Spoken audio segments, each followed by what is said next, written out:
Ao Rei Eterno, o Deus único, imortal e invisível, sejam honra e glória para todos sempre. Amém. Novamente estamos juntos e agradecemos a Deus por Ele nos conceder este dia, nos conceder estes momentos. Agradecemos a todos vocês que estudam conosco a Bíblia cada dia, que compartilham com outras pessoas, a todos que são inscritos no canal Hora Tranquila no YouTube e também a todos vocês que nos escrevem dizendo de onde estão acompanhando. Queremos aqui mandar um alô especial para Nilda Junco Fukuchi, de São Paulo, parabenizando Pedro Victor, completando mais um ano de vida. Antônia Almeida, lá de Manaus, parabenizando a filha Valéria e também o filho do coração, Azaf, que estão hoje completando mais um ano de vida. E a Antônia Almeida está feliz e agradecida porque sua filha Valéria está grávida. Nadeja Duran Ludovico também completa hoje mais um ano de vida, parabéns. Elaine Melri, do Paraná. Antônio Sabino da Silva, de Teresina, no Piauí. Leonor Maia e Albino são de Portugal. Terezinha Silva Rocha, de Curitiba, no Paraná. Pede oração por todos lá do Rio Grande do Sul que estão passando por estes momentos difíceis com a tragédia que aconteceu lá. E todos os demais que nos escrevem, nós agradecemos e mandaremos sempre um alô para vocês. Iremos orar. Querido Deus e Pai que estás nos céus, uma vez mais estamos em Tua presença. Te agradecemos por todas as bênçãos. Te agradecemos pelo dia que estás nos concedendo e por este momento que temos para estudar a Tua palavra. Pedimos que o Teu Espírito Santo se faça presente conosco, nos dando entendimento, nos ajudando a compreender e aceitar a Tua palavra e vivê-la na prática em nossa vida. Abençoa, Pai, todos os que estão passando por momentos de tristeza, dor, sofrimento lá no Rio Grande do Sul, por perdas materiais e também por perdas de familiares, que Tu confortes e fortaleça a fé de cada um. Pedimos também uma bênção especial para Valéria, que está aniversariando, também o Azaf, e ainda pedimos que abençoes o Pedro Victor, também completa mais um ano de vida, e Nadeja Duran Ludovico, e todos os demais, Pai, que nos escrevem, que sintam a Tua presença, que recebam as Tuas bênçãos em nome de Jesus. Amém. Continuaremos o estudo da semana. Estamos falando sobre nós sermos motivados pela esperança da promessa que Jesus fez de que Ele voltará. E é isso que nos impulsiona, é isso que nos ajuda a perseverarmos na caminhada, que breve nós teremos esse grande encontro com o nosso Senhor Jesus, virá nos buscar, estaremos com Ele durante 1000 anos nos céus e depois estaremos com Ele aqui nessa terra que será renovada, viveremos aqui por toda a eternidade. E isso deve nos animar e nos fortalecer a cada dia e esperar este dia trabalhando, anunciando, pregando que Jesus vai voltar e que nós precisamos aguardá-lo. E para isso nós precisamos ter uma mudança de vida. E nós sabemos que a Bíblia, a partir do momento daquela reforma protestante, que a Bíblia começou a ser estudada e a ser compreendida, nós vimos ali que os reformadores encontraram na Bíblia a verdade sobre a justificação pela fé em Cristo Jesus e também foi descoberta a necessidade de santificação, que é ter comunhão com Deus cada dia. E pouco a pouco a verdade da palavra de Deus foi sendo redescoberta, porque essa verdade ela sempre existiu na palavra de Deus, só que a palavra de Deus estava sendo proibida, as pessoas não tinham acesso. Mas assim que começaram a ter acesso à Bíblia e estudá-la, foram compreendendo as verdades. E uma das verdades que foi descoberta foi a verdade da volta de Jesus. E quem redescobriu essa verdade na palavra de Deus foi Guilherme Miller. Guilherme Miller, ele era um fazendeiro e ele morava aqui nos Estados Unidos, no estado de Nova York. Eu já estive lá nessa fazenda dele, já estivemos lá, já conhecemos ali todos os locais em que ele trabalhava e que ele mantinha ali o seu ofício. E também visitamos o cemitério onde ele está sepultado, ele e a esposa. E esse fazendeiro, Guilherme Miller, ele começou a estudar a Bíblia desde o livro de Gênesis e ele tinha apenas a Bíblia, uma caneta e um caderno. Nada mais do que isso. Hoje, para nós buscarmos conhecimento, nós temos a internet, nós temos aí o Google, nós temos várias ferramentas que nos ajudam a encontrar fácil o que nós estamos procurando. Naquela época não havia nada disso. Naquela época não havia redes sociais, não havia meios de comunicação como o telefone, por exemplo. Nem o telefone fixo havia ainda naquela época. E, como eu disse, Guilherme Miller ele era fazendeiro, morava numa fazenda, num local retirado de cidades. E lá, onde é a fazenda do Guilherme Miller, é um vilarejo até hoje. Não cresceu muito, ainda existe ali muitas fazendas. E Guilherme Miller, então, estudando a Bíblia, anotando, passagem por passagem, ele foi redescobrindo a verdade na palavra de Deus. Guilherme Miller, ele era batista. E então, várias pessoas religiosas, cristãs daquela época, de várias denominações, pelo menos 17 denominações, se juntaram em torno de Guilherme Miller para aprender dele o que ele estava descobrindo na Bíblia. E nós sabemos que a Bíblia, ela precisa ser estudada comparando texto com texto, versículo com versículo, porque a Bíblia, ela se explica por si mesma, e era isso que Guilherme Miller estava fazendo, buscando através de capítulos, versículos, de livros diferentes da Bíblia, achar a resposta para as coisas que ele queria compreender. E quando lemos aqui na Bíblia, em Isaías capítulo 28, versos 9 e 10, diz assim: Perguntam, quem o Senhor pensa que somos? Por que fala conosco dessa maneira? Acaso somos crianças pequenas recém-desmamadas?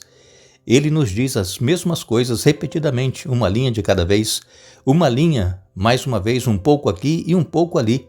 Então é assim que Deus nos fala. Ele repete várias vezes e de diversas formas, em várias partes da Bíblia, o que Ele quer nos ensinar, o que Ele quer que nós saibamos. Nós lemos também em Provérbios, no capítulo 8, Provérbios capítulo 8, versos 8 e 9, nos diz assim: Meu conselho é justo, não há nada nele que distorça a verdade ou dela se desvie. Minhas palavras são claras para os que têm entendimento e corretas para os que têm conhecimento. Escolham minha instrução em vez da prata e o conhecimento em vez do ouro.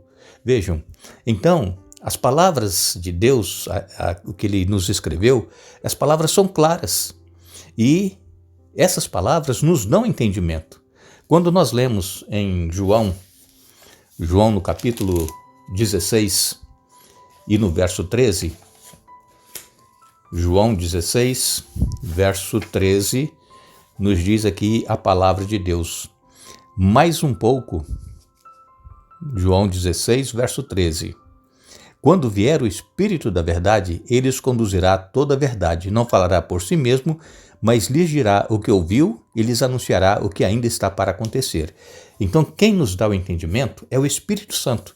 É por isso que eu sempre digo para vocês, quando vamos estudar a Bíblia, nós precisamos antes orar, pedindo para que o Espírito Santo nos dê entendimento daquilo que nós estivermos lendo.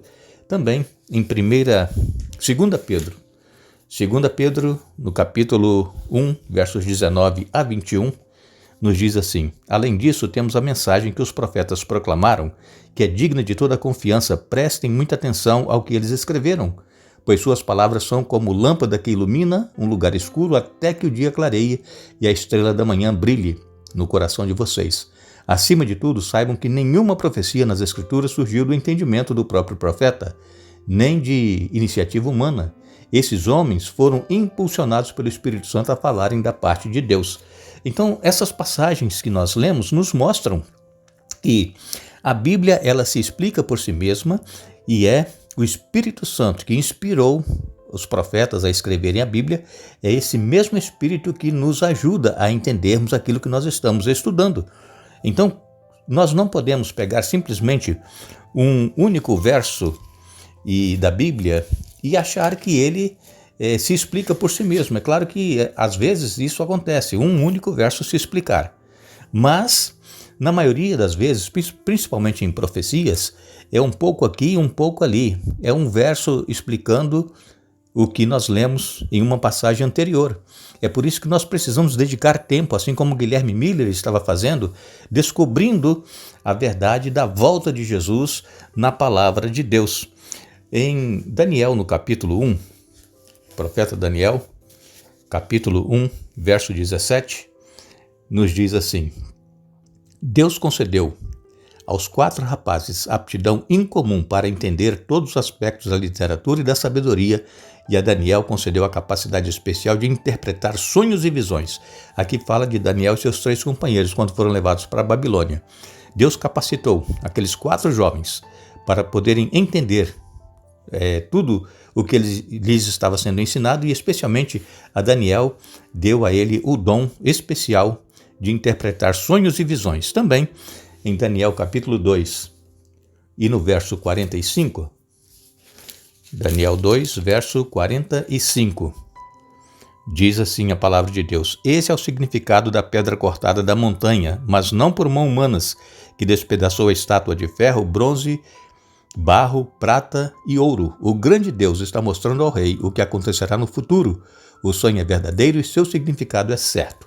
Daniel aqui dando a interpretação daquele sonho que Nabucodonosor havia tido e que Nabucodonosor nem lembrava que havia sonhado, e então Deus deu a interpretação.